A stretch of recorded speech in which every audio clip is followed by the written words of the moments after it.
નમસ્કાર.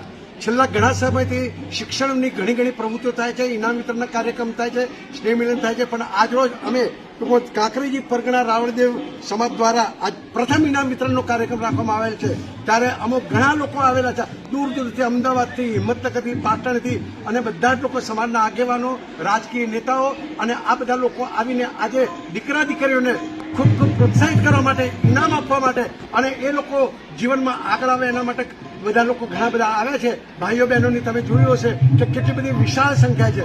તો આજના આ કાર્યક્રમની અંદર આ સમગ્ર ટીમે 2 મહિનાથી સખત મહેનત કરી છે. એમાં પ્રહલાદભાઈ છે, ઉમેશભાઈ છે, જોધાભાઈ છે, પશાભાઈ છે, તેમજ અન્ય સમાજના ઘણા બધા આગેવાનોએ ખૂબ મહેનત કરીને આ પ્રોગ્રામને સફળ બનાવવા માટે પ્રયત્ન કર્યો છે. ચંદુભાઈ ભુવાજી એક સારો જમણવાર પણ કરેલો છે.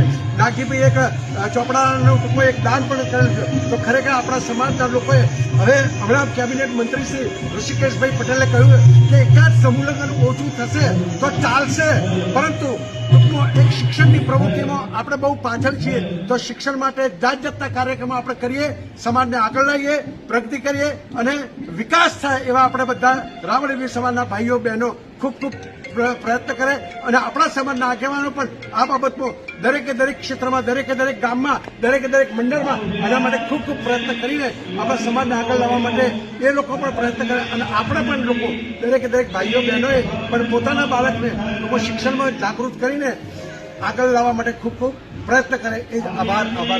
જય મા જોગણી, જય મા જોગણી, જય રાવળ.